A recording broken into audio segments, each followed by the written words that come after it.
turn on my mic. I did.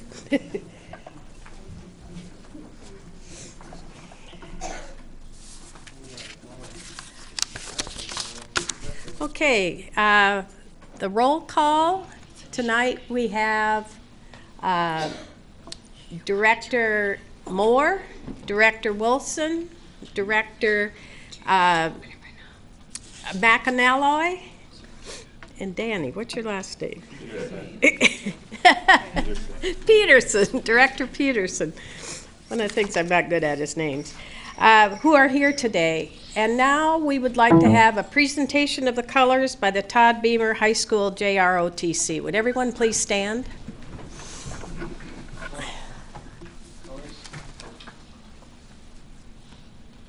Forward, march.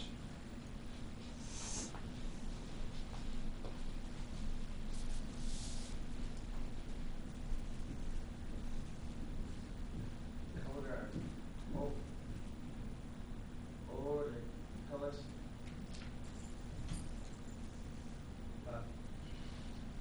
Face. Carry, colors. Breathe and colors. Ladies and gentlemen, would you please join me in the Pledge of Allegiance? I pledge allegiance to the flag of the United States of America and to the republic for which it stands, one nation, under God, indivisible, with liberty and justice for all. Carry, colors. Order, colors. Right. Face. Order, colors. Forward, march.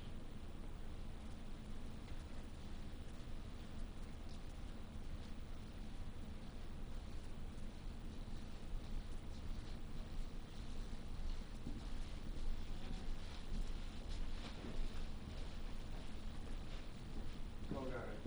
Hold. Order, colors. All out.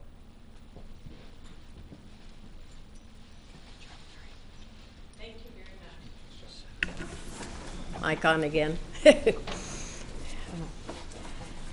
I'm also here, and I'm Carol Gregory, and I am the chair of the board. I'd like to now entertain a motion to approve the agenda. Madam President, I move that the Board of Education approve the meeting agenda of February 25th, 2014 as submitted. I second. It's been moved and seconded. Discussion? Seeing none, all in favor signify by saying aye. Aye. Opposed, no. Motion carries. The next item is the approval of the consent agenda.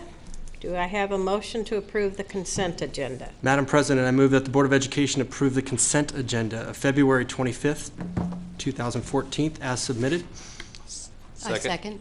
It's been moved and seconded. Discussion on the consent agenda. I just want to thank Director Chuck Christensen for the great work that he's doing in HR. Appreciate all the work he's doing there. Thank you. Further discussion? Seeing none, all in favor signify by saying aye. Aye. Opposed, no. Motion carries. I'd now like to move to student recognitions. Vince Blauser. Madam President, members of the Board, Superintendent, I'd like to invite to the podium Jack Stanford to introduce our Rotary Student of the Year. Mr. Stanford.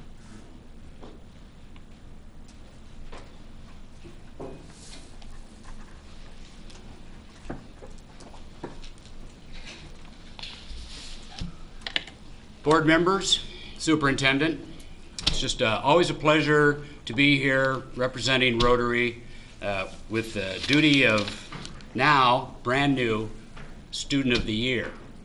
As I don't know who was listening to me last month, but a young lady from Beamer brought it up that since you only go to one school once a year, each school once a year, why do you still call it the Student of the Month? And Duh, I have no idea, you know.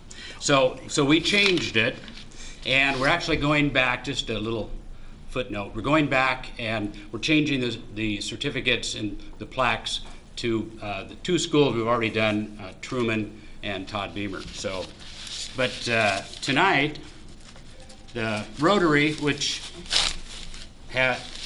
most of its energy and money and time is spent in regard to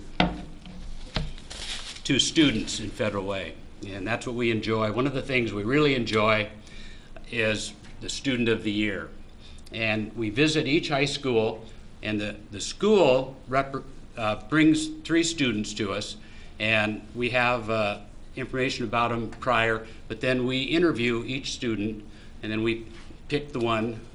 Very, very difficult. This was very hard this time at Federal Way High School. Kids were just wonderful. So when you only go to each school once a year, I mean, they're usually putting up the kids that fulfill our criteria. Our criteria is a little bit different. So we look at student leadership, community leadership, academics, career, you know, and we really kind of put a lot of emphasis on community involvement and things like that kind of round you out. And so this year, Chris Flores is our Student of the Year, and Chris is an amazing kid. He doesn't want to talk about himself, but I'm going to go through this, and he's going to say a few things. Chris is, of course, a senior, and he is he's Scout Troop Captain. And it's kind of a unique thing. A few of these things I want him to elaborate on a little bit. And this is Chinese scouting. That Chris is a very, well, Federal Way is a very diverse community. Chris is very diverse. His mother is Chinese and his father is Guamian. And it's just a kind of a really cool combination. And Chris has kind of embraced both cultures and done a lot of things within those cultures. And one of them is the scouting, the Chinese scouting. But also, he's the captain of the swim team, which came in fifth in the state this weekend. So I think that was a pretty cool thing. I happened to be able to be there and watch that. It was great. He now also mentors kids, scouting kids. So he's been involved in Scouts for 4 years and mentoring. And I think this is, well, he can elaborate on I think this is the first trip, or first troop.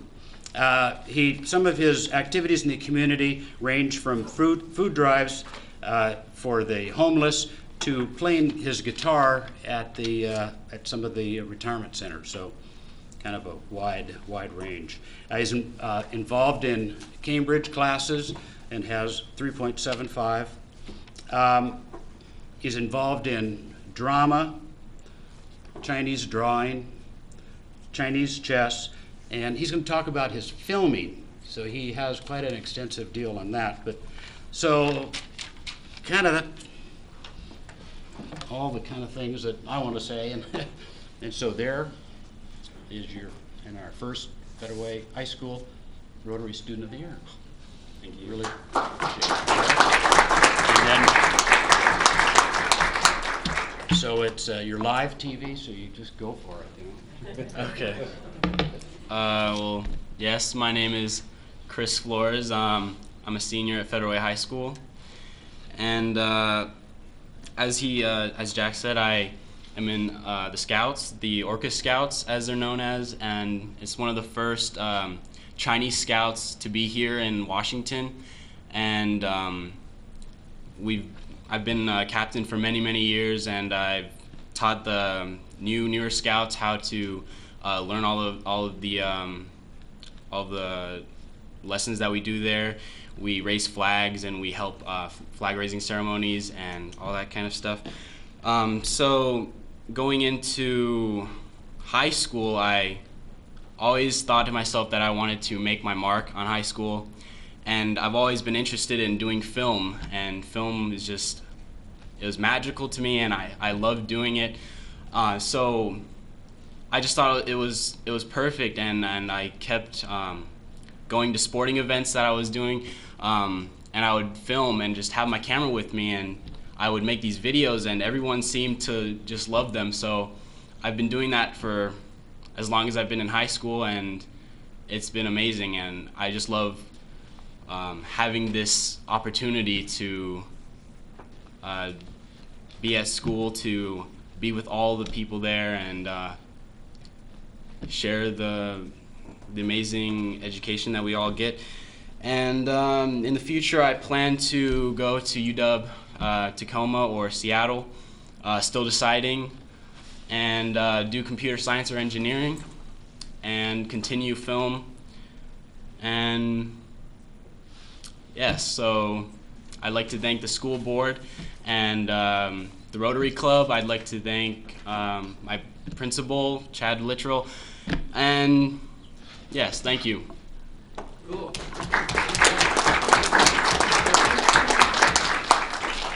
We're gonna come up here, Chad.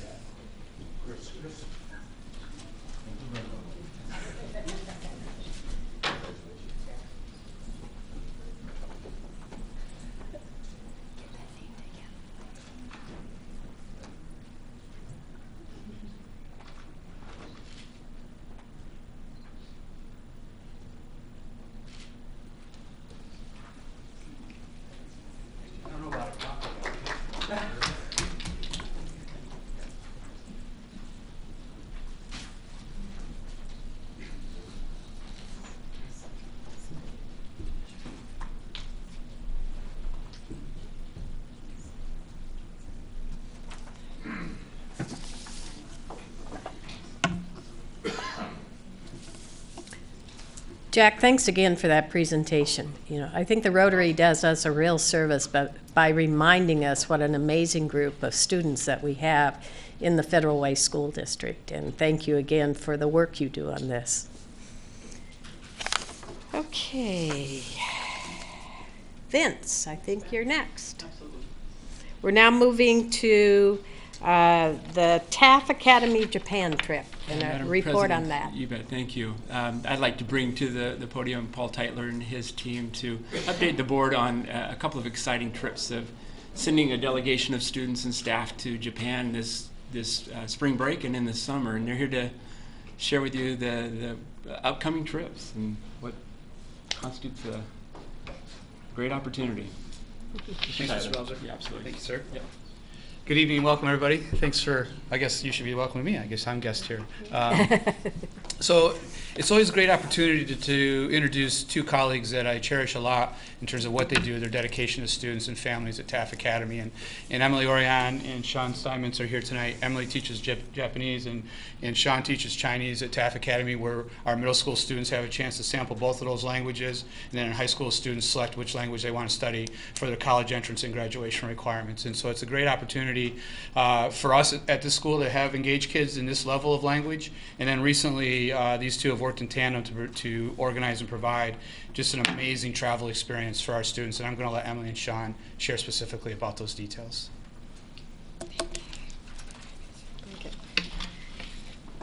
Okay, hello. So it's really, thank you for the opportunity to share these exciting opportunities with you.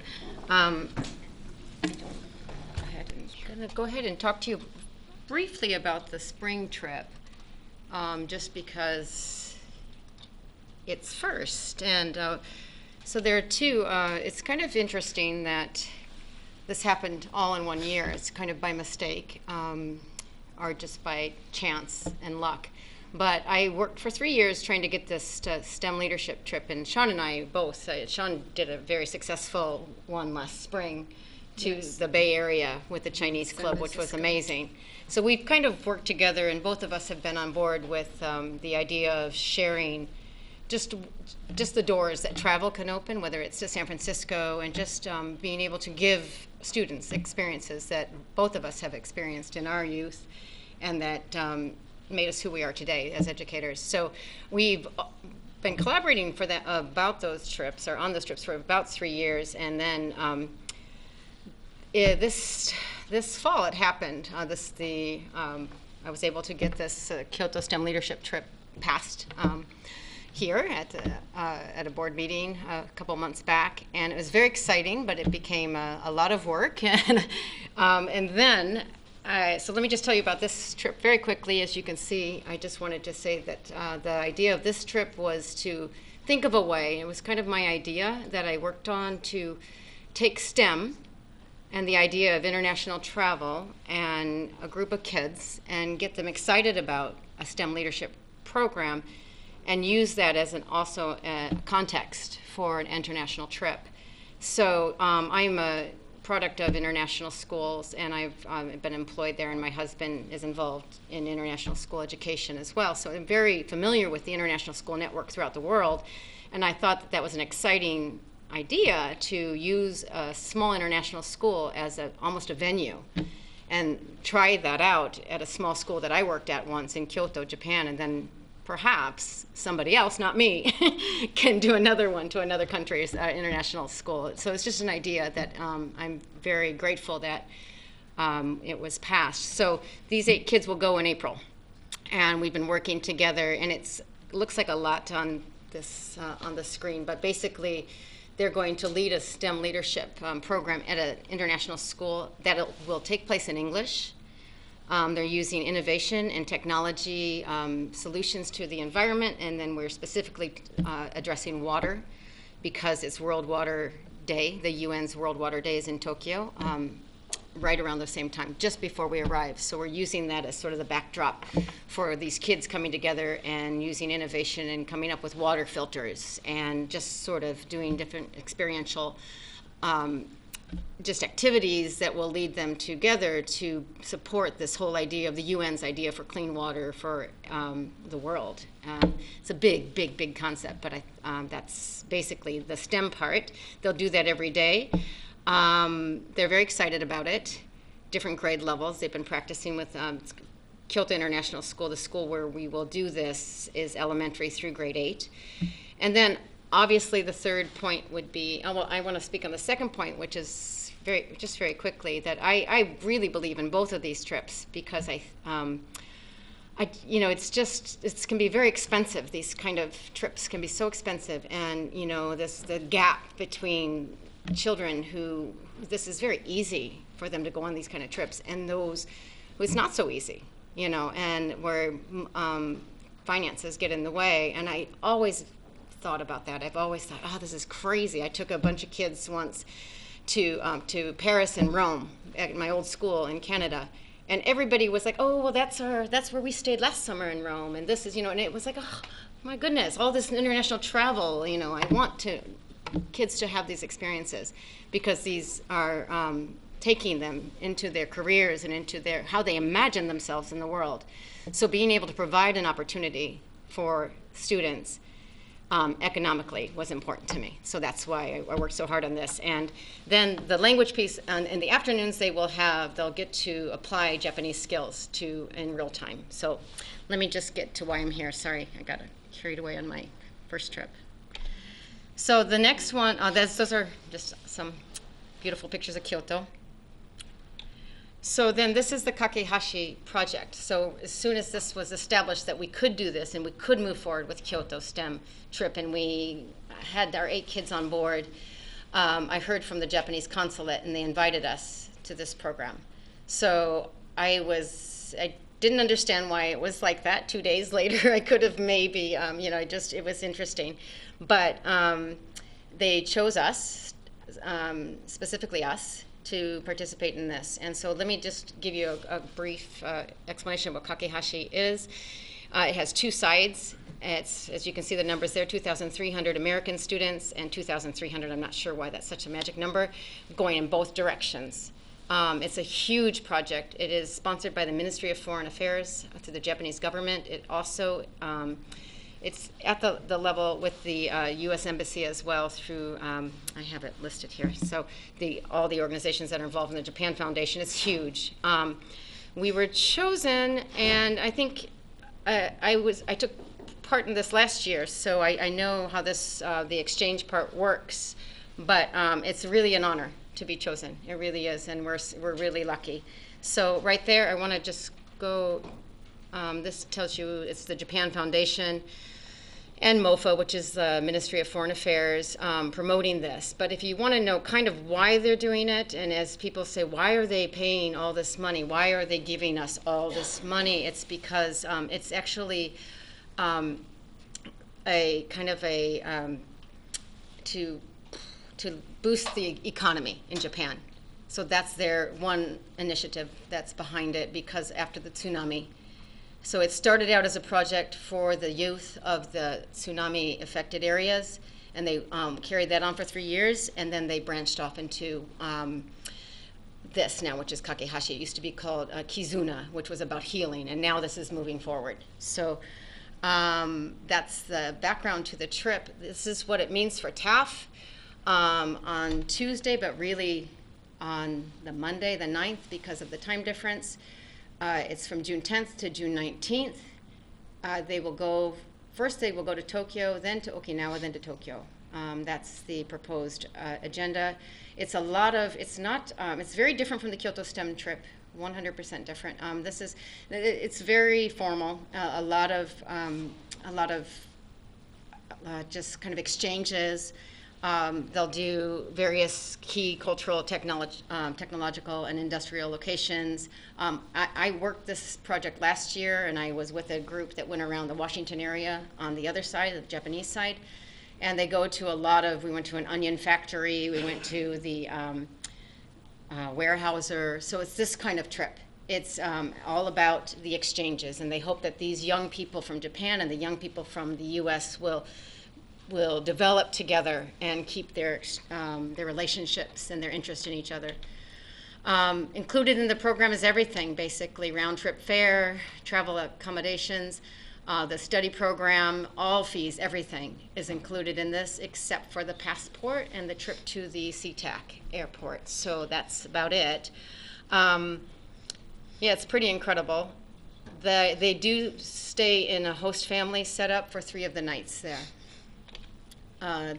Dispatch is the other side of that, where the kids from Japan come, from Okinawa specifically, come to Washington, or actually they're coming to the US. It's a huge dispatch, but then our group is assigned to us. So, and they will actually, this has just been determined today, or confirmed today, that it will be November 15th to November 19th that they will actually be at TAF.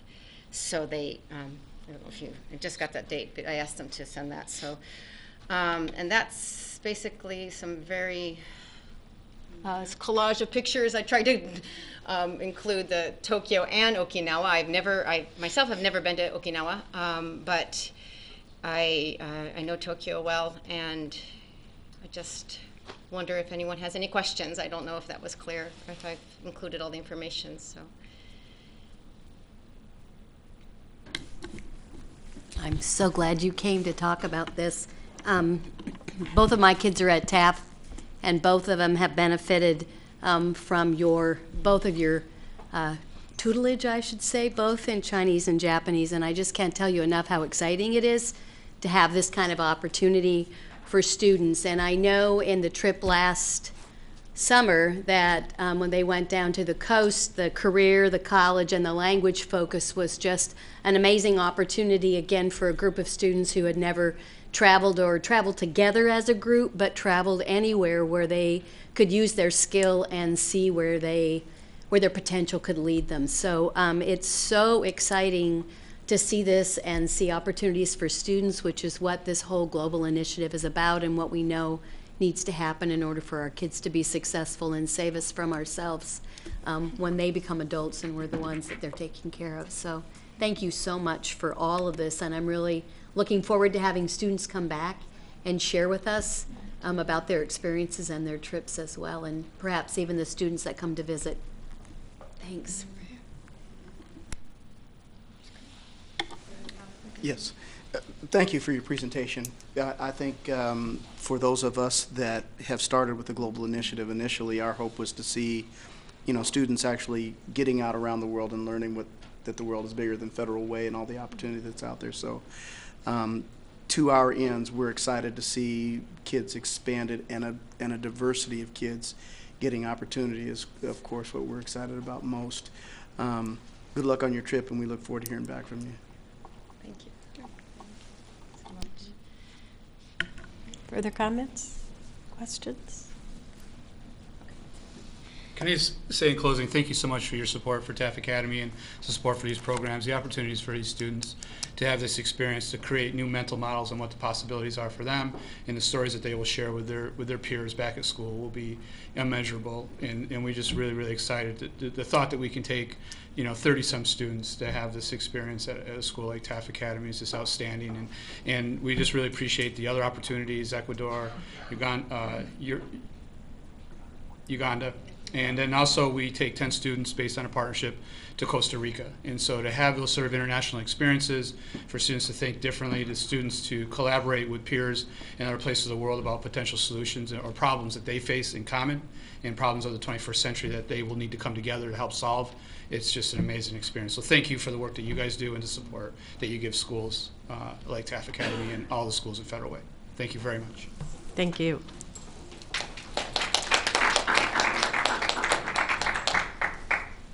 I think it's really exciting to see how TAF is building out its curriculum and programming. And I think the other thing that's fascinating is the way the Global Learning Initiative is being integrated into existing activities. I think that's the goal, and that's the excitement, I think, for all of us to watch that occur. Thank you.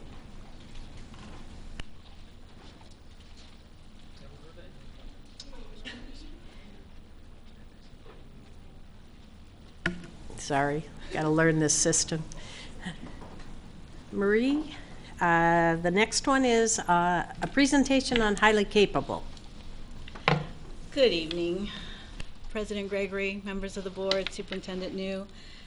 Tonight I have with me two members of your Teaching for Learning department, and they are here tonight to share with you a little bit more in the process of updating you on the new legislation regarding highly capable.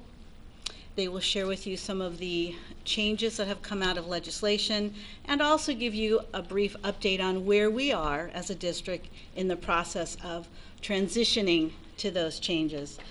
Tonight I have with me Director Judy Lemmel, and behind me, and I have with me one of our incredible specialist who is kind of a jack of all trades, wears many hats. Diana Gradden works in our advanced programs and assessment. So tonight they're going to share with you a brief update, and then we'll be around for questions after. Hi, it's nice to meet all of you. Some of you are new, and I'm extremely old. I've been here a while, so welcome to the board, and nice to see the familiar faces as well. Like she said, my name's Judy Lemmel. I started out as a principal in this district, 2 different elementaries, and now I've graduated to the central office and cannot wait to get out to the elementaries on a daily basis, because that's where all the fun and excitement is, all the schools, not just elementary. So I want to give you a little history about our highly capable program. There have been some significant changes since I joined the district. We had a traditional program like most of other districts do right now, with a cognitive top 1 to 3% being served in programs where they're bused to schools with individual classes by grade level. So for instance, some of our highly capable classes, 3rd and 4th and 5th, were bused to Lakeland. They weren't able to receive highly capable services in their home school, but were bused. Our board came up with a policy in 2004, and we moved away from that top 3% of cognitively gifted students and began to look at the gifted child more holistically. So instead of housing our programs in 2 schools, we looked at the talented top 10% and opened a highly capable, self-contained 3, 4, 5 in each of the 23 elementaries across the school. And those programs matched the demographics of the school community. In 2009 to 2012, many of our elementary schools opted to move to a 2-3 and a 4-5 highly capable program. And that was basically because the state brought in very challenging math performance expectations that were not recursive, they weren't cyclical, so you couldn't teach to a basic math strand and then differentiate with that strand. You had to teach each grade level a different set of standards, and that became very challenging for 3 grade levels. Some schools where there was a high level of proficiency of the teacher in mathematics, or a very small school opted to stay with the 3-4-5 model. So after moving to that model, we looked at a change in 2011 from GATE to highly capable, because our schools are not really running programs that are for the gifted and talented, only that top little 1 to 3% that is usually defined as GATE, gifted and talented, to the highly capable kids who have potential, and we wanted to provide opportunities for them to grow and blossom as potential higher level and advanced learners. So the state funding grant is called Highly Capable. And so the program was renamed because we were always talking about the Highly Capable grant, advanced programs, GATE, and so moving to one term was helpful for us, and most of our parents have adapted quite nicely to the change. In 2013 and 14, Federal Way currently has 45 highly capable self-contained classrooms across the district. Schools have either a 2-3 and a 4-5 model, or a 3-4-5 configuration. And that's a school-based decision, again, based on the size of the school and the capacity of their staffing. We have a total of 1,125 highly capable students. This has been touted at the state level through the last years. When they come to do their reviews, their audits, they always are so impressed that we have opened up our highly capable opportunities to a broader scope of students. And so we'll tell you a little bit now about what the state has presented to us, another gift, a change in policy, and the way we identify gifted kids. And Diana will share that with you. Good evening. As I shared with you last spring, there are some legislative changes that took place that impact our work with HCP. However, we're in a good place in our district because we've already, as you've seen, historically made some of those changes anticipating this coming. The 3 main legislative actions that impact us are the change in the definition of what an HCP student is, in that now students are defined as HCP if they perform or show potential for performing compared with others of their age, experiences, or environments. That means we need to look at our assessment data in a different way than we have in the past. And it also notes that these students are present not only in the general populace, but are present within all protected classes. The second piece is that highly capable students now are entitled to accelerated learning and enhanced instruction as part of their basic education. That impacts the way that we can access funding. The third is that the amended section now applies to K through 12, whereas before in elementary schools we were only serving 2nd through 5th graders, and then in secondary we had our advanced programs for 6th through 12th. We now need to apply all of these policies to all students K-12. So right now we're in the middle of our transition in elementary, and students are being identified through assessments and nominations. Each elementary school will continue to offer at least one self-contained multi-age HCP classroom with the teacher specifically trained in HCP. And each elementary school will also have to provide a range of options to serve HCP students that are not in the HCP classroom. To identify the students, the district will use current assessment data and collect nominations. That's the process we're in the middle of right now. And they'll use that to identify students who are both assessment qualified and nominated. For the students that are only in one or the other of those categories, we're going to take the month of March to gather more data on those students. That might look like additional testing, or might be observations. We might look at their portfolios of work. This is our timeline. So for our current K-4 students, our timeline started in January with the district assessments. We already have their state assessments on file from last year. The February nomination phase is almost over this Friday. And then in March, the district team will go out and collect more information as needed. In April, the district level team will determine which students are going to be receiving HCP services, as well as which students will be receiving the services in an HCP self-contained classroom. Then that information will be passed on to the schools. Any students that will receive the HCP designation but will not be in a self-contained class, the school will have to provide them other services, and they'll have to notify the parents, and that will take place in May, about what those services are and what the parents can do if they'd like to appeal that decision. And then in June, we'll have the final list up at the district office. The secondary process will begin in March, and incoming kindergartners process will be in the fall, because that's when we'll have assessment data for all of our new kindergartners. The school level HCP team will be a multidisciplinary team led by the principals, and they'll, as I said, determine the best services for students identified as HCP who are not placed in the self-contained classroom. They'll meet in May and notify parents. And these are examples of some of the things that might be chosen for those other services. So there's a lot of classroom-based services. A lot of these things already take place in our elementary schools, so there's not a huge cost associated with additional PD, but there will be additional PD as needed. School-based services include kind of rearranging students. If a student needs to walk to math to go to a third grade math classroom if they're a second grader and things like that. Those would be school-based services because it would take coordination among teachers to make that happen.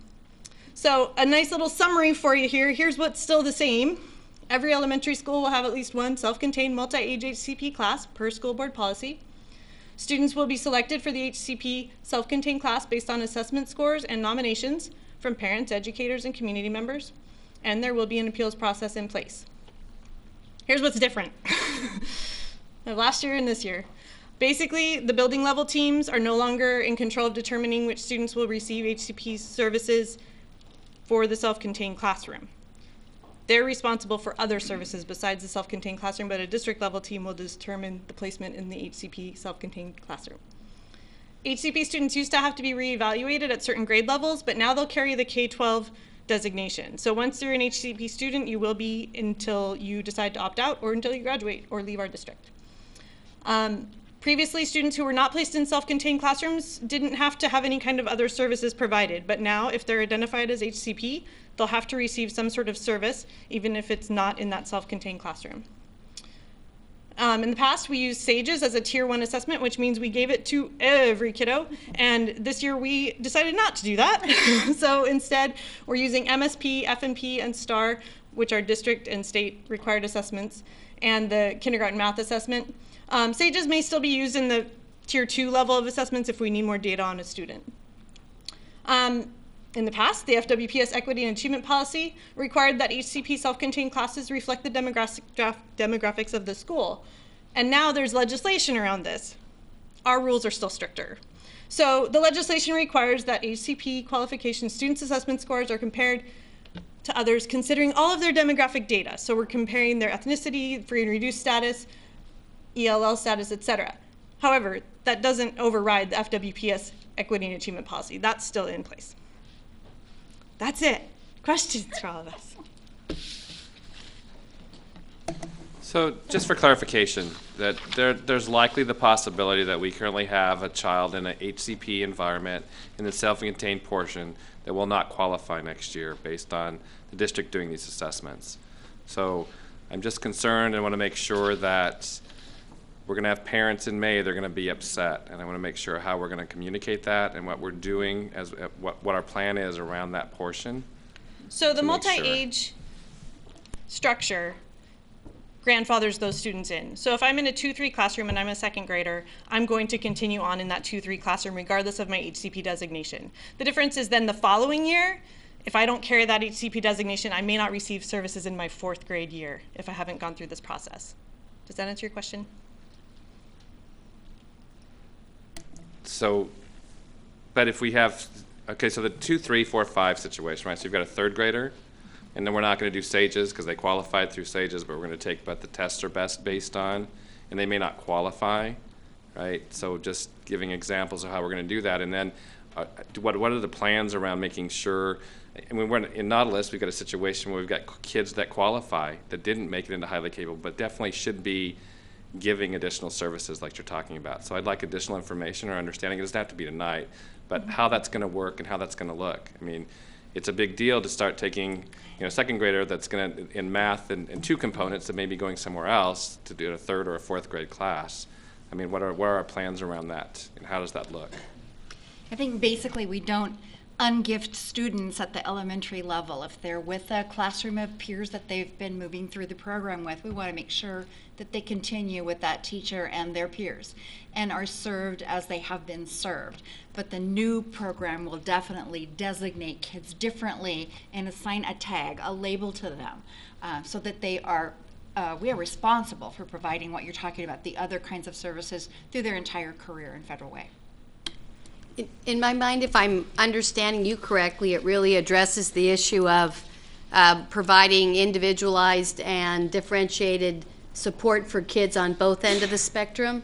And I think that the way we've done that in our highly capable world has been in a self-contained classroom. And now what I'm hearing you say is it's similar to almost like special education, where no longer will we have children only. It'll be the least restrictive environment, but they'll still be getting differentiated services. And what I'm hearing Director McAnally wonder, I think, is what might those services look like, and how would I as a parent know that they would be kind of individualized for my own student at the highly capable level? Correct. Yeah?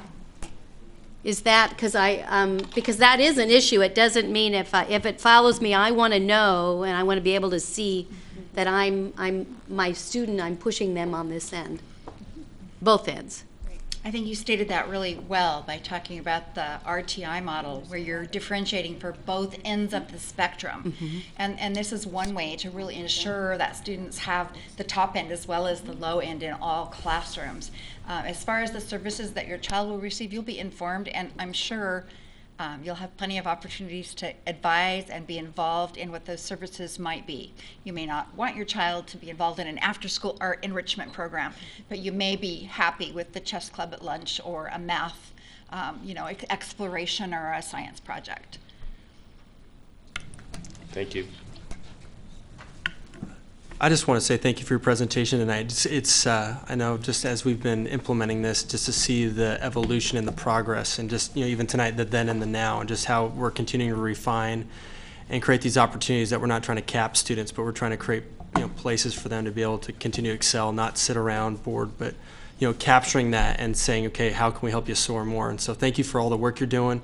I know that there's students and families benefiting because of the work you're putting together. So thank you again. I have a question related to teachers. I really think this is important work. Every time I see new legislation, I see new tasks for teachers. And having been one, that multiplying effect is very difficult. What additional resources are going to be available to classroom teachers who now have one more area of responsibility? Not that some may not already be doing it, but still you have a different level of responsibility now. It's not a choice. That's right. That's a great question, and I want you to know that we're going to continue to come back and continue to provide you updates. Until we know the number of students who qualify, we don't have a strict and rigid plan as to how we're going to move forward. Our principals, our schools all know the change in legislation. They understand that it is their duty to support and provide appropriate instruction for every student on that list. Principals are already engaged under Cindy's direction in conversations about what that looks like. And in fact, we just sent some information out to them last week with a list of possible ideas for them to begin to ruminate on and think about. But we also know that once we know the numbers and we see what's before us, we will then need to jump into quick action to provide support to the teachers, to provide support to the schools, as to how to go about providing that individualized instruction for those students. These students are in our classes currently, and some of them, their needs are being met fantastically, and for some of them, their needs are not being met. Now we're going to know who those kiddos are, and we're going to be able to say, this is what this student needs, and and involve the parent, just as Judy shared, involve the parent in that, because it's a partnership. What does that look like? Not every highly capable student is well suited for a self-contained, highly capable classroom, and the converse is true. So it will be our role and our responsibility to ensure that we look at each child, just like we do with special education, to look at each child and say, this is what this child needs. So maybe it will be appropriate for a student to walk to 3 doors down and participate in a higher level mathematics instruction. But for this student, it might not be appropriate due to whatever specific needs that child has. So to come up with a blanket saying this is what we're going to do for each student, we certainly can't do that, but we will continue. As I said, we have, not that we're saying we're going to put it on hold and ignore it for a year, but we have the year to really truly understand what this means for each student, look at the numbers before us, determine what kind of support we need to provide teachers.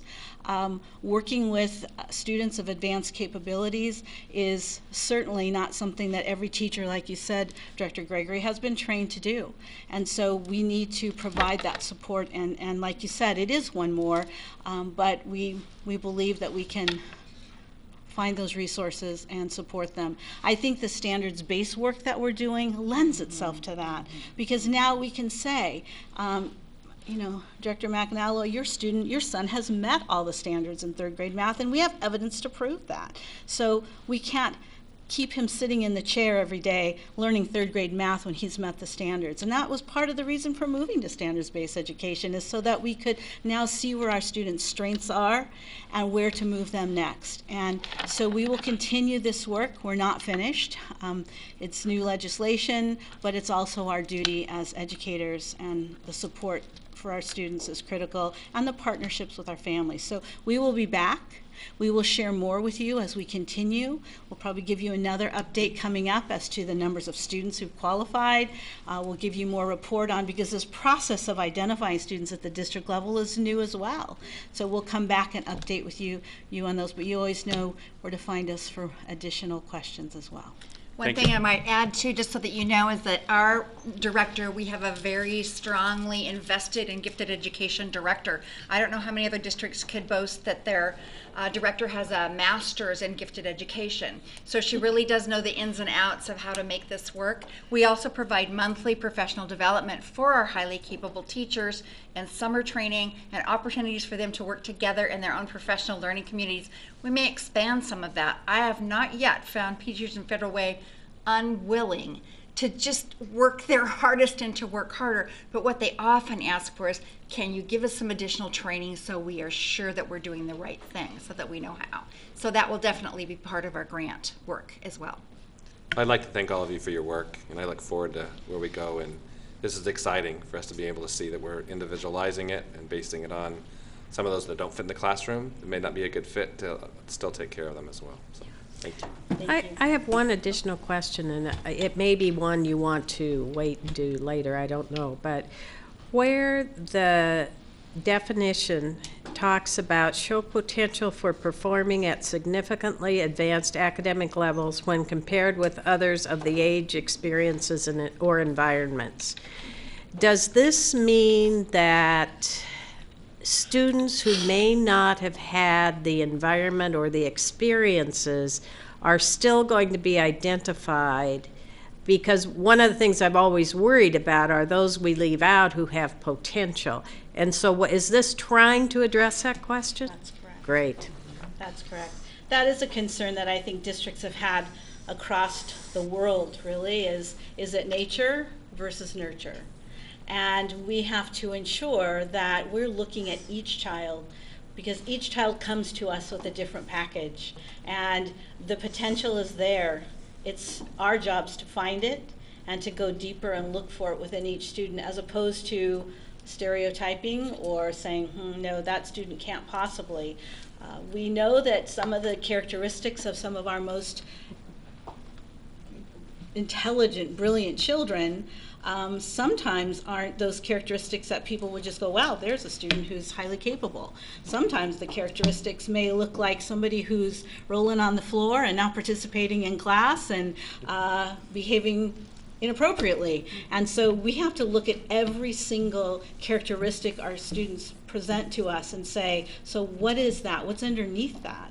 And I think that's, that's our jobs as teachers and as educators to know each child's story. But I concur completely, President Gregory. It is to really look at each student and unfold and find that true capability within them. And the battery of assessments that you saw up there tonight, that's our starting place. Perhaps those assessments aren't going to get us to every single student that we need to find. And so we're not going to quit overturning stones until we figure out how to find each and every student. And we're learning from other districts, we're asking questions. One single assessment isn't going to find that for us, and so we have to continue that relentless pursuit, and it will be a process. Thank you. Thank you very much. That is really exciting work. Okay, now we're moving to public comments. I have one person who has handed in a blue sheet. Are there other? Here comes two. If you want to speak and haven't filled one of these out, they're over on the table, and we certainly will accommodate your need to fill that out while we begin. The first person I have is Charlie Hoff.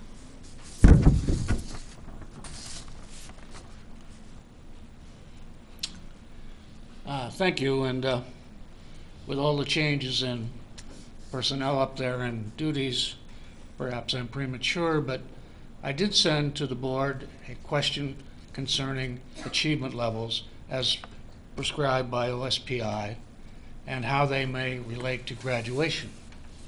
And I have not heard a reply. Let me just refresh your memory here. I've got in front of me the latest OSPI figures for the end of course in Algebra 1, in which we had 34.7% of our students pass that exam. Now, it's very difficult for me to figure out how you can have a graduation rate that may be 75 or 80% when you only have 34% passing the end of course assessment in algebra, since, as I recall, that's a requirement for graduation. And so I'd like to have an explanation of that. You can also note, if you go to that page, that there's a considerable attrition rate between Algebra 1 and geometry. We lose about 1,000 students there. That somehow needs some reconciliation as well. And I know there's been several changes up there, but I'd certainly like to have some answers on this. Thank you. Thank you. We will see that we have an answer for the next meeting. Patricia, and I'm sorry I can't read your last name.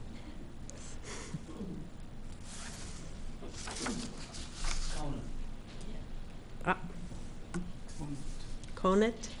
Thank you. It's okay. Sometimes I can't read my writing either. No. My name is Patricia Conant, and I'm very happy to be here. I just wanted to share one of my concerns. I'm a teacher. I'm a certified teacher, and I guest teach in this district and have done so for 10 years and have really enjoyed it. I've come from a family of educators. My dad was a professor finally, but he was a principal and a teacher first, then a principal at each level, all the way through, and then became a professor at Eastern. He valued education, believed in travel. He took us to Europe. I went with two friends as well. So I've had 2 trips to Europe, helped sponsored by my dad, and other places. And I really like the idea of the exchange student as a roundabout way of getting to that, but I really do laud you for all the things you're doing. I believe in innovation and education of all kinds, and I really appreciated Director Wilson's presentation. I watched you on TV. I've been watching I've been catching up on all the board meetings, so I kind of know what you're doing, which is really fun. I'm really excited about the innovations and all the possibilities. I think it's wonderful. There are lots and lots of neat things happening. My parents hosted exchange students in their homes, so I always was aware of that and the value of having exchange students. So I think that's a great idea. And one thing I became aware of as I was talking to kids and so forth throughout my years is why people came to America. And I really did realize they were coming to America for the liberty and opportunity that America represented, which they weren't necessarily finding in their own countries. And we're all aware of that, but they wanted more choices and a better way of life, as so many of our students in Federal Way want when we have so many immigrants here that they're coming to for a better opportunity. So I think, let me see here, catch where I am here so I don't waste too much time.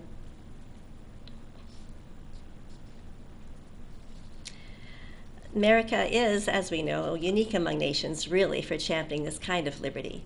And the original vision by the Founding Fathers was to create the most perfect form of government possible to champion individual and national liberty. That was their goal, not only for our sakes in America, but as an example for the world. So the world could look at that example and choose to do it. Not force it upon them, but they could see how freedom works and choose to do it. That was really the purpose for our nation, the stated purpose of the founders, which I get very excited about. I think it's very exciting. And while I champion, oh gosh, can I have a little more time? While I champion the global initiative, I think it's really important to champion individual nations as part of that, not just races. And I really did appreciate the diversity speaker we had come 2 times ago, Sibley O'Brien. I went to hear her, and she championed the idea of talking about nationalities and championing each nationality. And I think we should also champion each nation and have that individual, independent nation with the independent nationalities to maintain that dignity and that sense of freedom. I would like to recommend that we make sure we continue that in our educational process. The idea of individual nations and individual nationalities working together cooperatively in one world. So it's more of an international cooperation rather than a one world situation, except for a one world cooperation with individual countries and individuals. And I love that. I'm very, very into all of that. So I want to recommend that I just would like to read one thing, close with this, and I have a gift for you all as well. Okay. This was a wonderful statement by one of our former presidents. It said, "An informed patriotism is what we want. And we are doing a good enough job teaching our children what America is and what she represents in the long history of the world? Those of us who are over 35 or so years of age grew up in a different America. We were taught very directly what it meant to be an American, and we absorbed almost in the air the love of country and an appreciation of its institutions. We've got to do a better job of getting across that America is freedom, freedom of speech, freedom of religion, freedom of enterprise, and all the rest. And freedom is special and rare. It's fragile and it needs protection." As I substitute teach in district, I've noticed that I've been to Washington, D.C. a couple of times and have a whole load of Washington, D.C. pictures of books.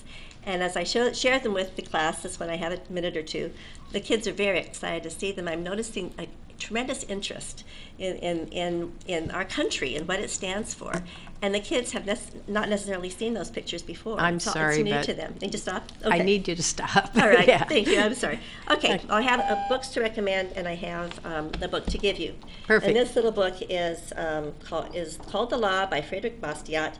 It's a classic blueprint for a free society and talks about the differences in governments that will help our countries be free. But it's very funny. He was a satirist, and he was a writer in France in the 1800s, and it's very delightful reading. Thank So you very I didn't want you much. to read it. I really want to say I appreciate the amount of work people put into preparing to come speak at the board meeting, and I feel it's very difficult to try to keep it within 3 minutes. And I'm not a purist at 3 minutes, but because we have a long agenda, I will try to urge people to stay within that. Thank you. Okay. Superintendent comments. Thank you, Madam President. Good evening, members of the board and members of the audience.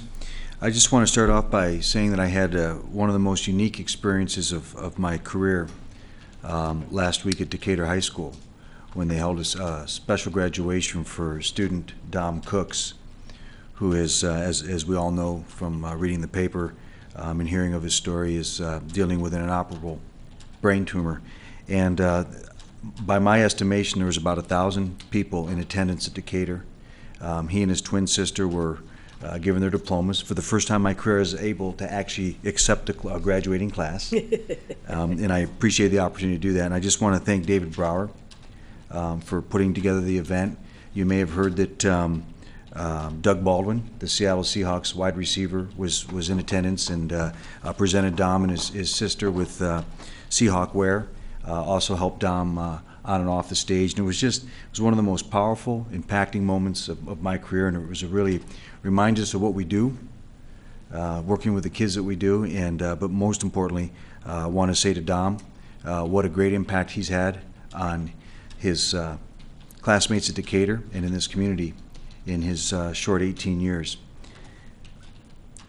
I want to also thank the voters for supporting the renewal levy. I believe it was certified yesterday, and so that we have officially passed the levy, and appreciate the support of the community as we move forward in continuing to provide our services and support to our students. And lastly, just want to remind the board that we have a work study on next Tuesday, the 4th, and it will be on ENDS 2, student achievement, and the very question that was raised earlier will be addressed as one of the many data points that we'll be discussing next week at 5 o'clock at the ESC. Thank you. School board comments? Director Peterson? I just want to reiterate that what Superintendent New said. Thank you to the voters. Just want to thank the Decatur community for putting on that memorial service for of the life that Dom Cooks has lived. I remember first meeting him at Decatur High School a few years ago, and just what a stellar person he is. And my kids were actually there at the beginning of the commencement ceremony, and they've been asking about him all week. He's just got so much life in his face, and just the people that came out, just like Superintendent says, a powerful night. And I wasn't able to stay for the entire thing because I had my kids with me, but yeah, it's pretty awesome just to see a community come together. And it makes Federal Way pretty special when that stuff happens.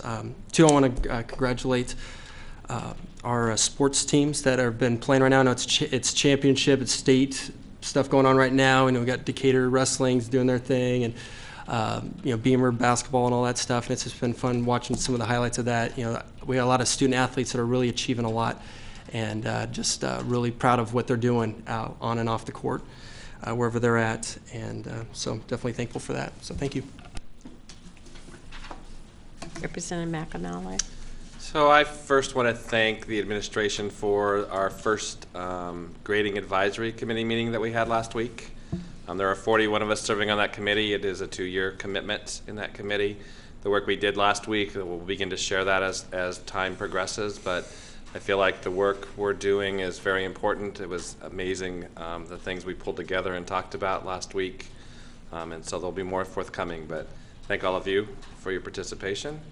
I know there's some concerns about it being closed, but with 41 of us there, it's about all we can handle, right, at this point. So it is a closed meeting based on those that were selected. Correct me if I'm wrong, I think it's eight teachers, 8 students, 16 parents, 6 administration, 2 community members outside at large, and then 1 school board representative, which is myself. So I look forward to that work, and I will continue to share more as it comes. Thank you. Director Moore? Madam President, for sake of time, I only have one thing I'd like to share. A few weeks ago, I was invited to the Multicultural Night at Panther Lake, and it was a great event put on by Rita Chaudhry, and it really was the foundation for our Global Leadership Initiative and the work that preparing elementary students for the world coming. At that event, I met a mother by the name of Myrna Francisco, whose daughter graduated from Decatur High School in 1995. She is a speaker, a pretty well-known speaker in Seattle, and she's produced a book called It Takes Moxie, and I told her that I would give her daughter's book a plug. She is a Decatur High School graduate, and she has put a book together called It Takes Moxie, where she talks about what it takes for immigrants to succeed in the United States. A very well-written book, and for those of you looking to inspire someone who is new to our country, you can get the book at www.marinefrancisco.com. So that's all I have for this evening. Thank you. Thank you. Director Wilson?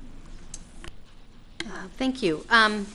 I want to say I had an opportunity to be a judge at the Taft Academy Science Fair, along with a number of other community members and some administrators from the district, and there were over 150 different science projects there that covered the gamut of environmental science, behavioral, social sciences, energy and transportation, engineering and electrical and mechanic, plant sciences, computer sciences, life sciences, and the projects that were done by teams were absolutely amazing, from liquid solar paint to a new procedure they're now using at Fred Hutch in infusing chemo into patients. And it was 3 students who were on a team who've been doing an externship who used this as their science fair project, and it's now been adopted as a system-wide, in system-wide use at Fred Hutch. So it was absolutely amazing, and the depth and the rigor that those students showed in their knowledge and the process that they took to get to where they were was quite amazing. It was 6th through 12th grade.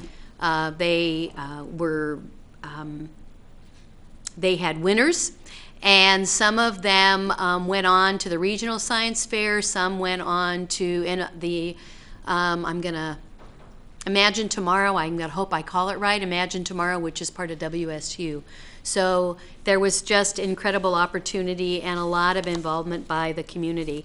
I also had the opportunity on Monday for President's Day to spend the day with Advancing Leadership Youth over at Federal Way High School, where they invited 7th and 8th graders from middle schools around to come together and to learn about passion and finding your passion and learning about what it means to be a successful kind of a student and a person in the world of Federal Way and in our schools.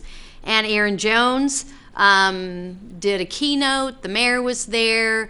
They had activities. There was all kinds of things going on. And I know the minute the bus pulled up and the first group of students walked off the bus, the students that were part of ALY knew that what they had on their hands was a success, and it was really exciting to be there. And then the last thing I'll say is I had an opportunity last week to spend some time and visit the Pierce County Skills Center, which is a sister to our Highline Skills Center.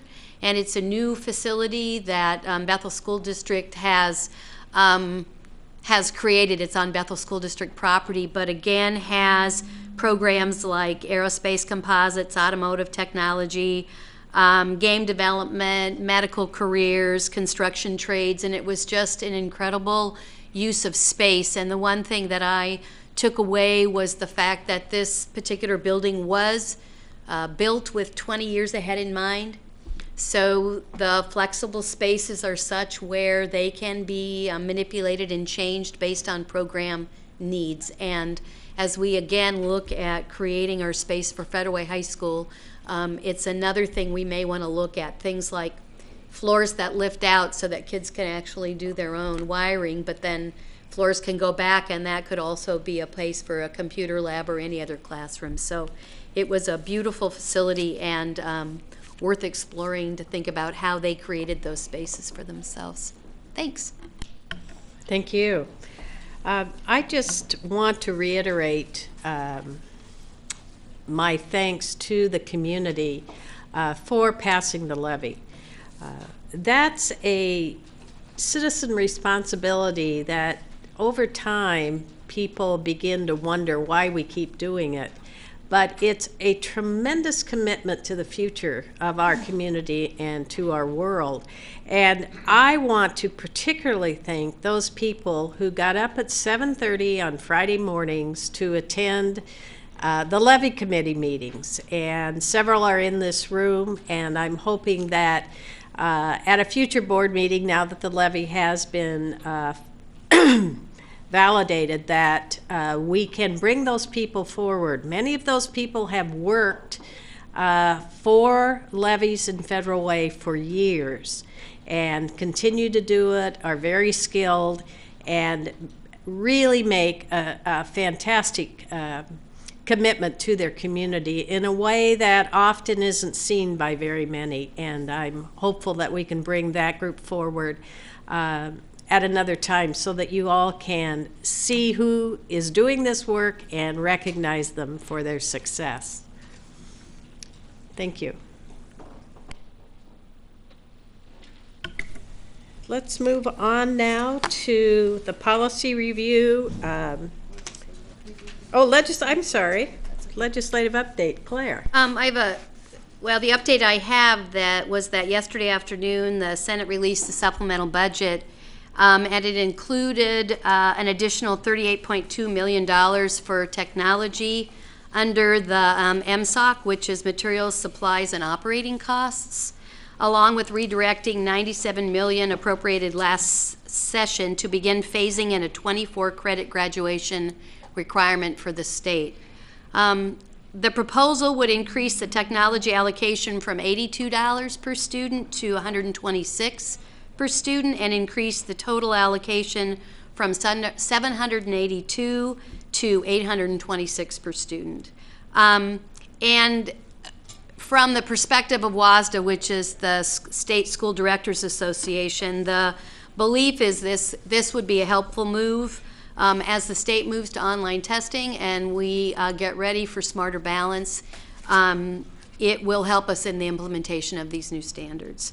The other thing I thought that was interesting out of that was there was some money set aside that would be used to develop math and science equivalency curriculum and course modules for CTE and skill center courses to support granting academic course equivalency for these courses. So as one might take a CTE pathway, we would assure that one could also perhaps get a math credit while they were doing their CTE course, that they're embedded and infused within, and there are ways for that to happen. There were also additional funding for various programs and bills and some new directives, and I think one of the most important is always thinking about our students and our youth at risk. And so one of them is beginning in 15 students in the foster care system or who are homeless will be given priority by districts offering Jobs for America's Graduates program. So really looking at how it is that we're working to re-engage youth that are in the system, to keep them engaged and keep them moving forward. And I will say the same is true for early learning, where there's legislation currently right now for automatic enrollment for any young child who is in foster care or in child welfare system to be part of a formal early learning program to support that child's development, but also that family. I will say the supplemental budget was also released, and there is money in that to earmarked for STEM facilities and also earmarked for full-day K kindergarten classrooms, which I've said will continue to be a concern and an issue as long as we have expansion of both full-day K and early learning. And that is it. Thank you very much. Okay, now we're moving to the policy review area of the agenda. And just for review, the strategic planning work of the board and the school district has been devised into a policy governance model that has 4 strategic areas. I believe there's 4. Am I wrong? I think that's close. Yeah. And part of this is to review the work each year, once a year, of each of these what we call ends. And tonight is the night that we have on the agenda the acceptance of the work or approval of the work of Global End 1. And Global End 1 is that each student will graduate with the skills and academic knowledge to succeed as a responsible, contributing member of a global society. We have had a study session on this, and we also had a presentation at the last board meeting. Is there a motion? What? Well, first I'm going to put a motion on the floor, and then we'll, okay? Is there a motion to approve ends 1? Madam President, I move that the Board of Education approve that ends 1 Global Ends is in compliance. Is there a second? I second that motion. It's been moved and seconded. Rob, before we begin our debate, would you like to speak? Oh, I'm supposed to say Superintendent New. I'm sorry. Rob's okay too. Okay, thank you. Actually, you did a very nice job of explaining what the board is about to discuss, so thank you for that. Okay, discussion on the motion.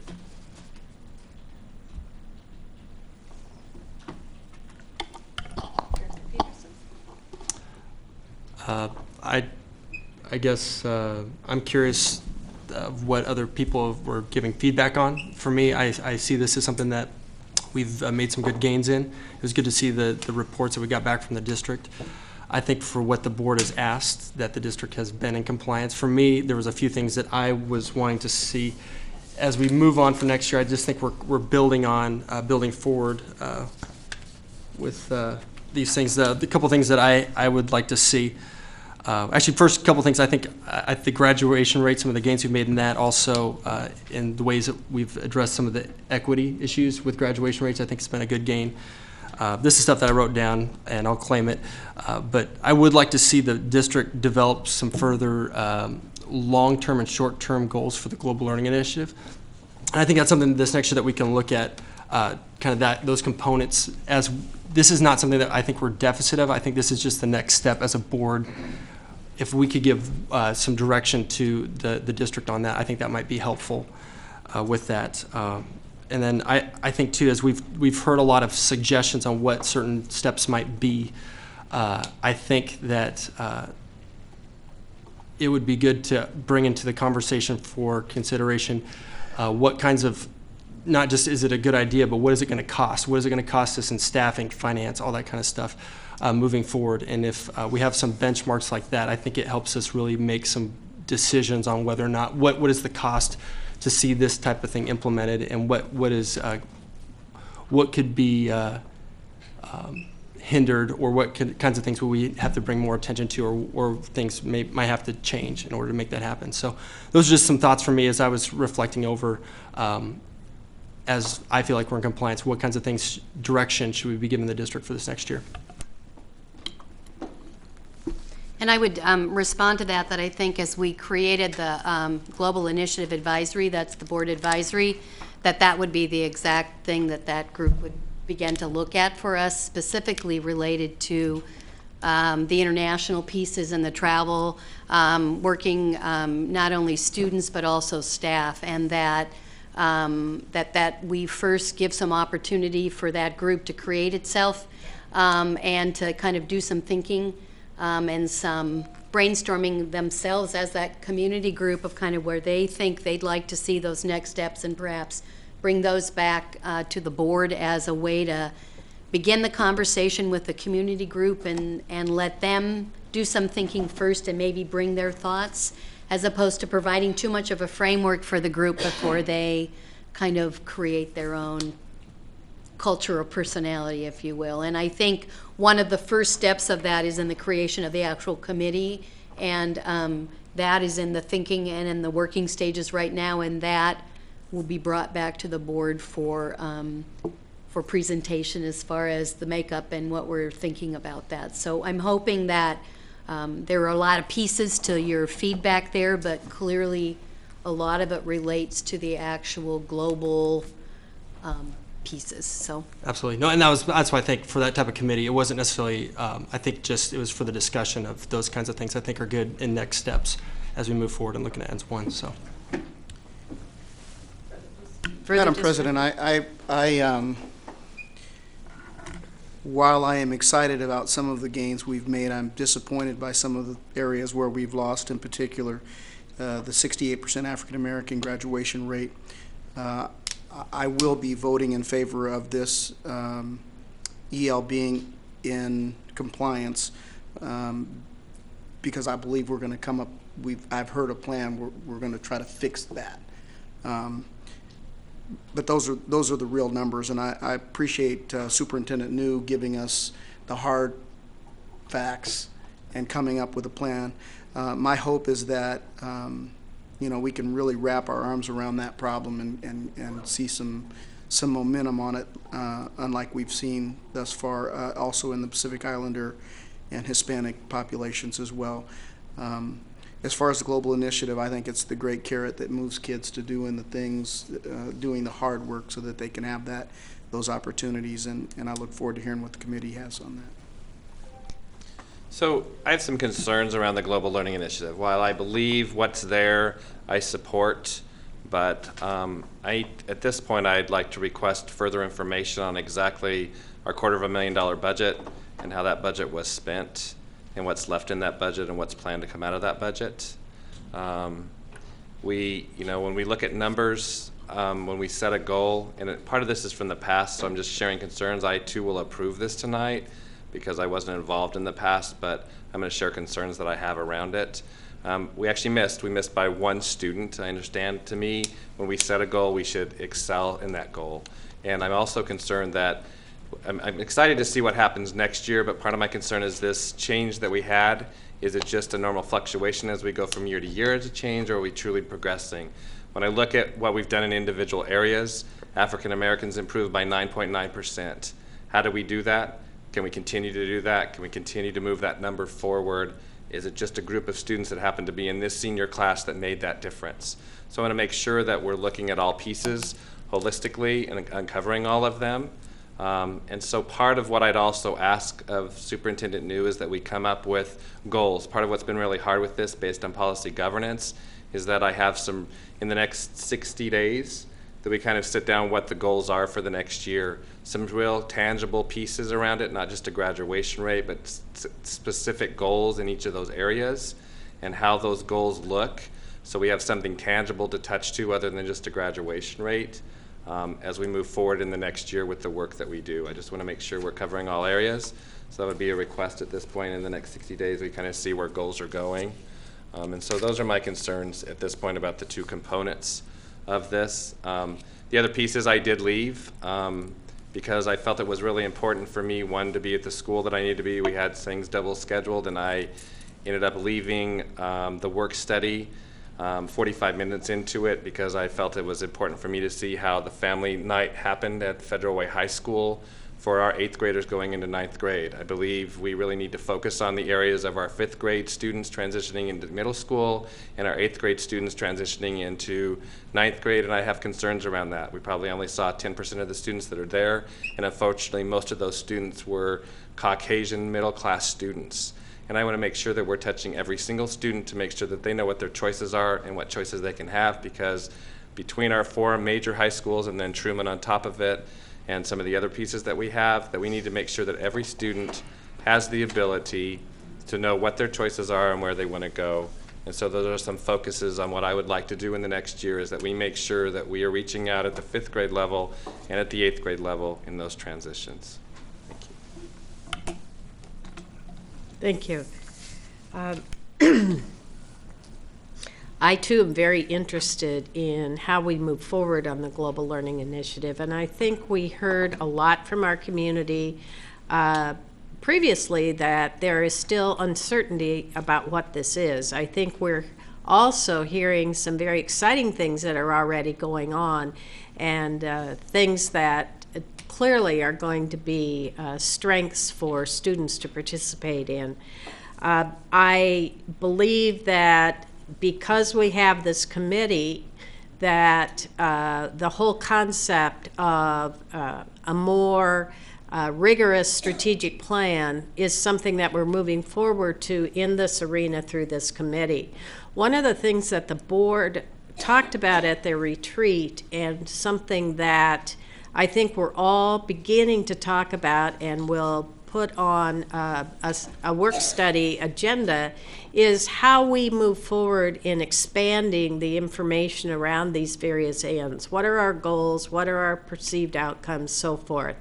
So I think I was not here last year, so I don't feel I can speak to or evaluate what happened next year, but I'm really looking forward to the work that Claire is going to be doing with this committee, and hope that the community will get engaged in what this work means and what it means for their children as we move forward.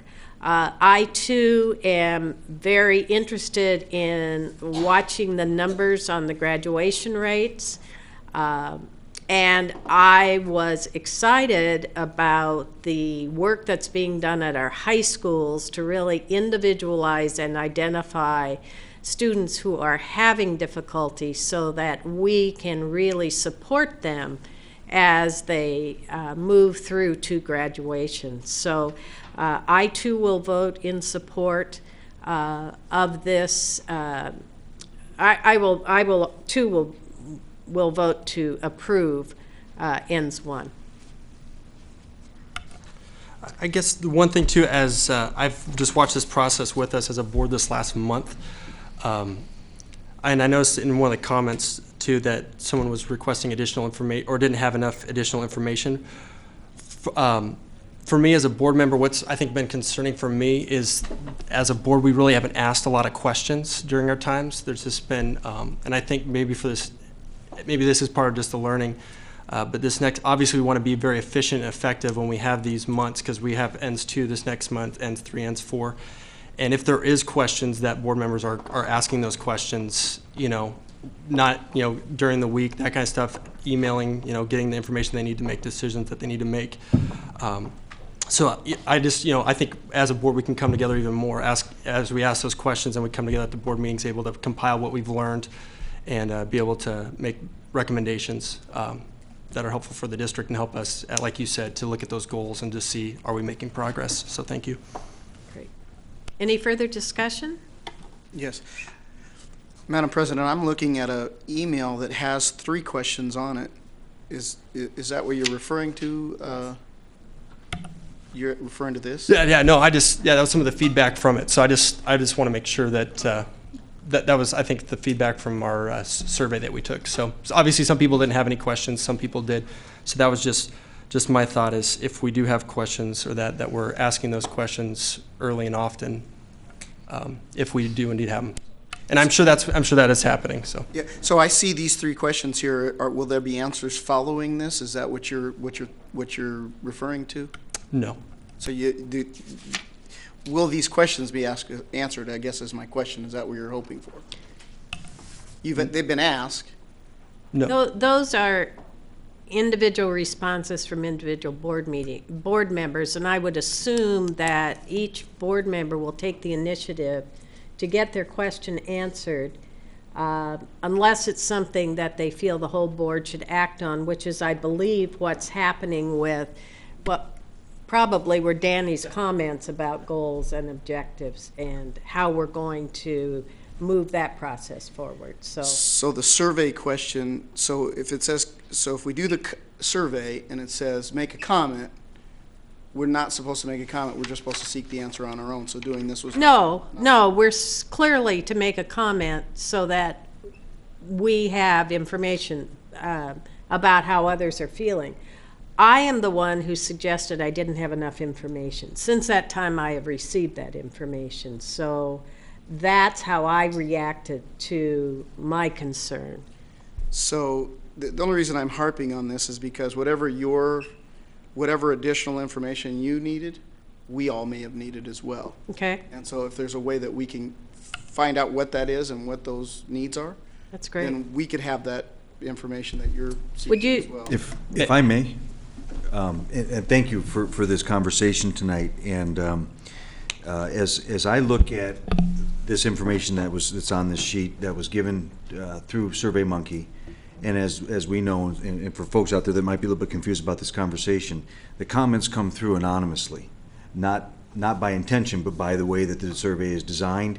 And it is designed for you to have this further conversation that you're having right now as a board tonight. So moving forward, and the way I see this unfolding is that you're about to make a vote.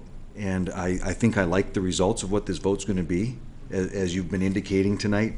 But to me, the more important piece, whether you feel that we're in compliance with reasonable progress or not, is the direction that the board's going to give me and the district subsequent to the vote.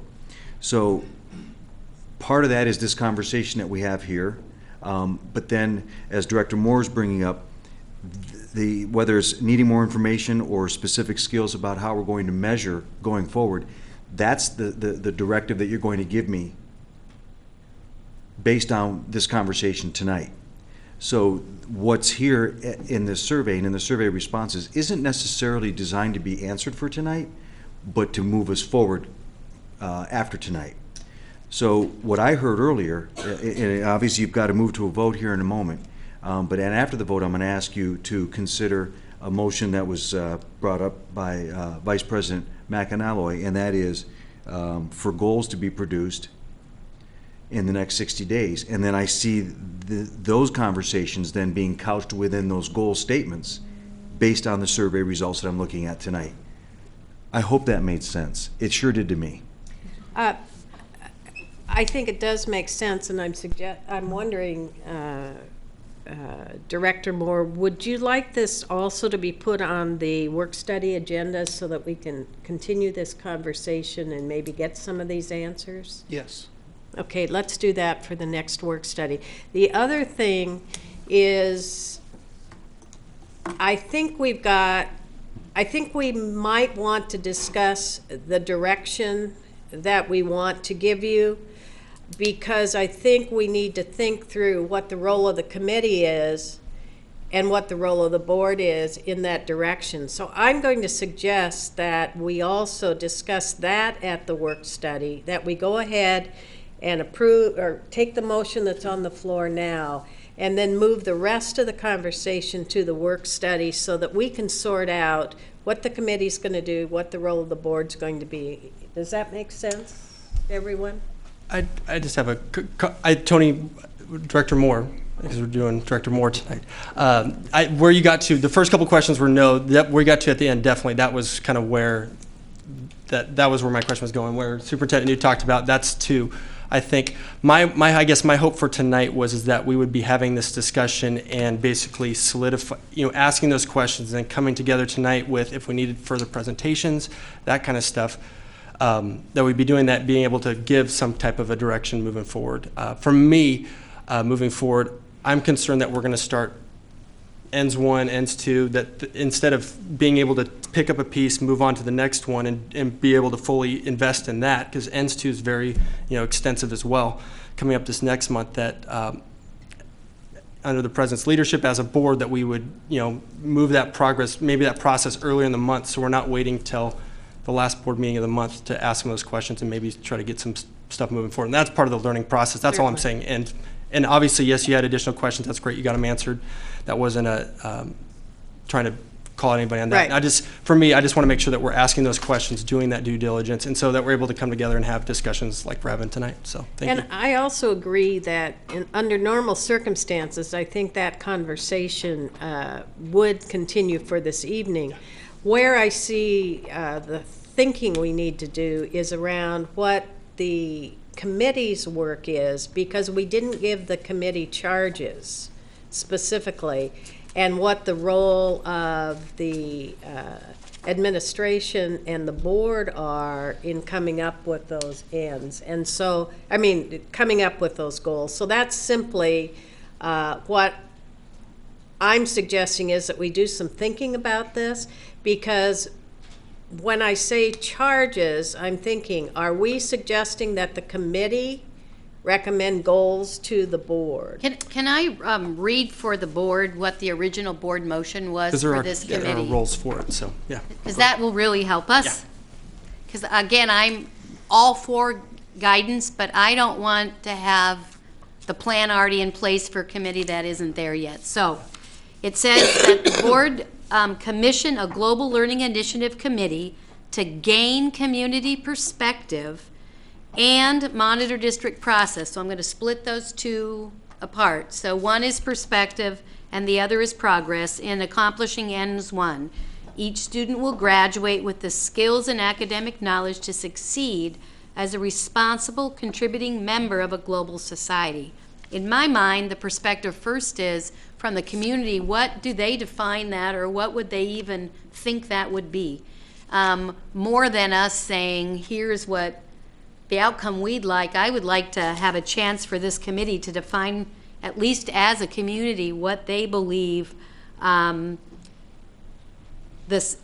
it would look like and what that might be. And maybe then we can still be having conversations. I just want to make sure we don't have such a frame and already a decision in our own minds that the group doesn't see themselves as really having a reason to exist. So, Well, and I'd hope that we're not.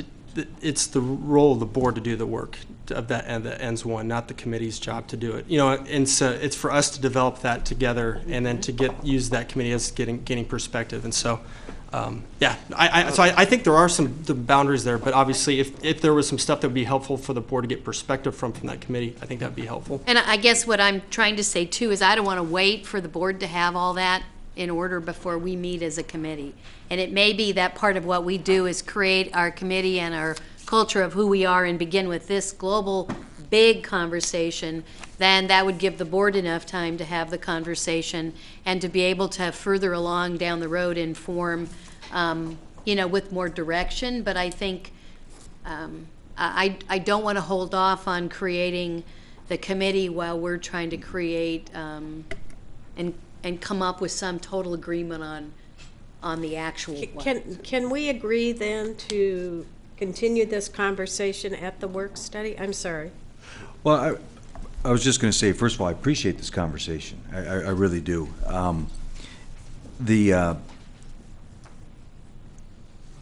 I think as we move forward, there's a couple different components to E1. The first one is the graduation rates, which the board approved last year, and I don't hear any debate about that at all. Right. So the next pieces are really the interventions and supports, transitions, whatever those pieces are that we're focusing in on and moving our students forward. Then the third piece is the global initiative. So what we did with with the graduation rates last year is we brought to you as the board that proposed goal. You adopted it. So what I'd like to propose tonight is that the leadership team, working with your committee when it's formed, working through input processes, come back to the board, perhaps within 60 days, if that's what the board approves tonight, with those recommended goals to further bolster ends one. Yeah, I mean, that's part of the conversation that came out of the retreat. We have one single line that is ends one. And I think there's work that has to go around that. The board needs to look at this, and we need to expand on what that looks like as we go through all of this. Secondly, it was just decided that we would begin to do SurveyMonkey again. And I think as we look at this, right, we're seeing this tonight, that it's at the end of a month process. So I'd like the board to think about that. Maybe the SurveyMonkey comes out after the work study, and that it's presented to us before the next board meeting, because then we have another presentation at that point at the board meeting. There can be discussion around this and 2 more weeks to mull it over and then get any final answers that haven't been answered around it in the 4-week process that we had decided to do around each ends. So that would be something, instead of waiting until the board meeting to get the SurveyMonkey, we move it up 2 weeks earlier, give our input, be able to share what all 5 of us are thinking to move forward. Just something else we might do at the work study to talk about.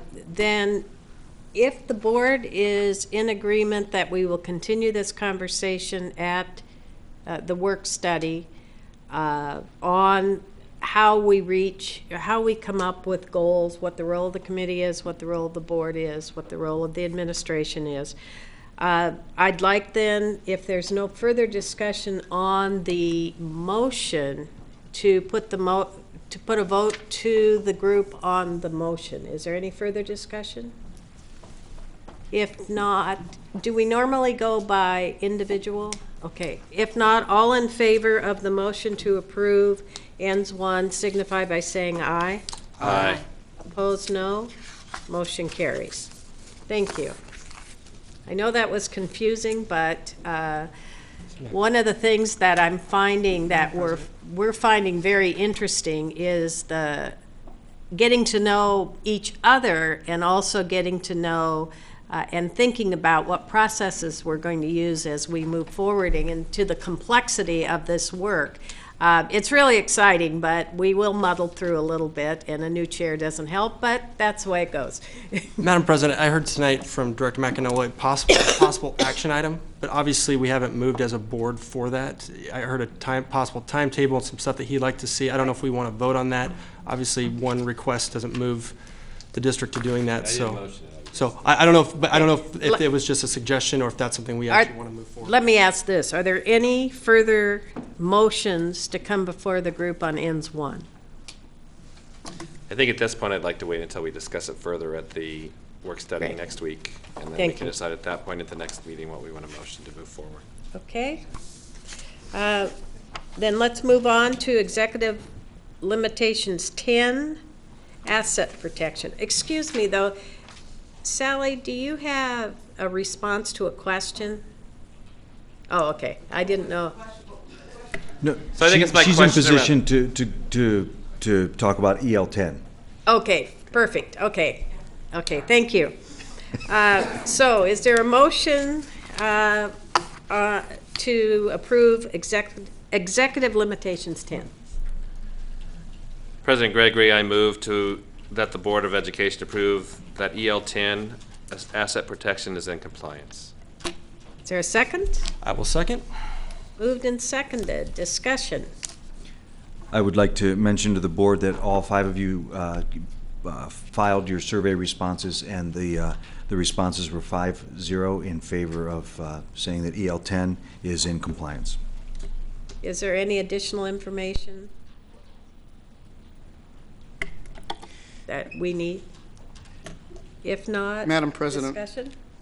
I do believe that EL10 is in compliance with one caveat, one concern, and that is the inadequately maintained part of that. And I just am curious as to and I know we have budget issues as it pertains to our facilities, some kind of schedule for deferred maintenance, and maybe Sally can address that. Thank you.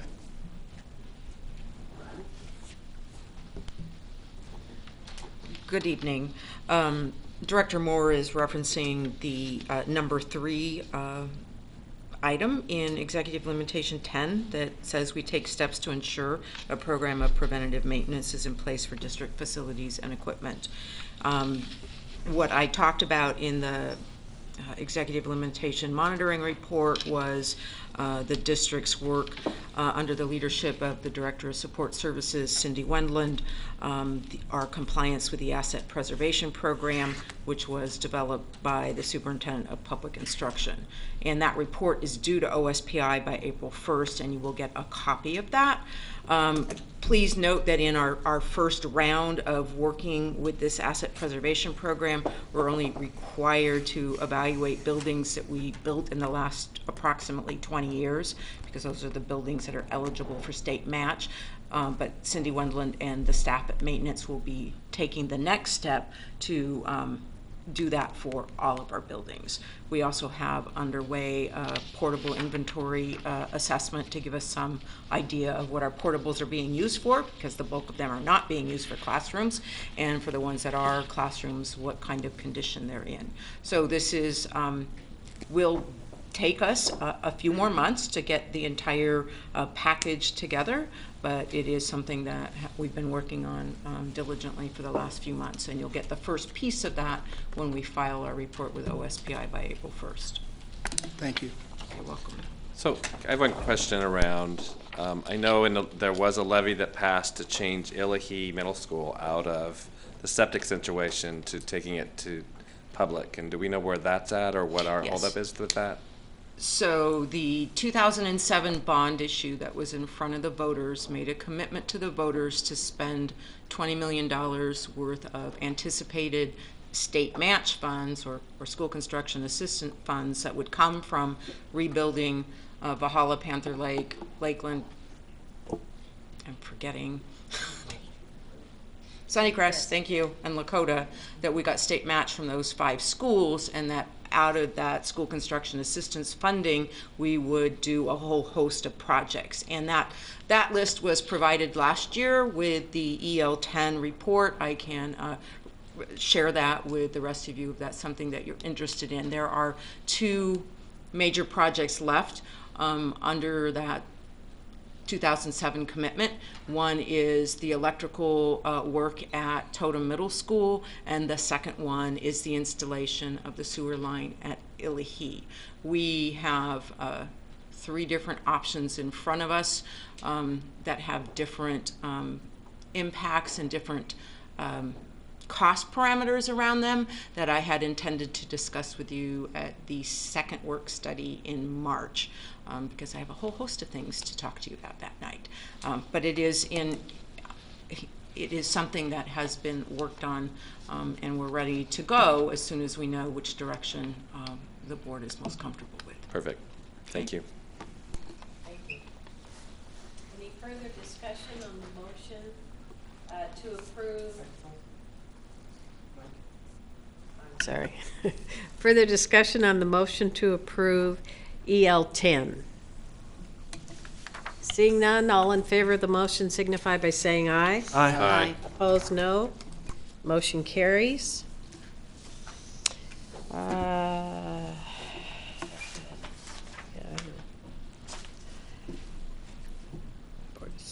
Remember that we do have our assessment that needs to be done. That's in our packet. And also, are there any additional board actions?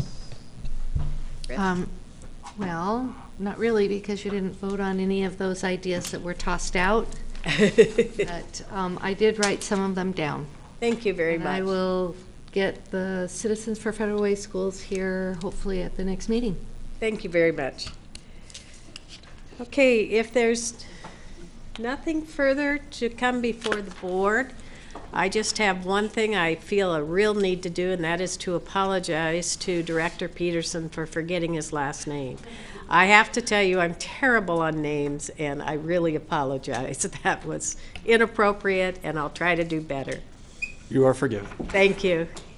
If there's nothing further, the meeting is adjourned.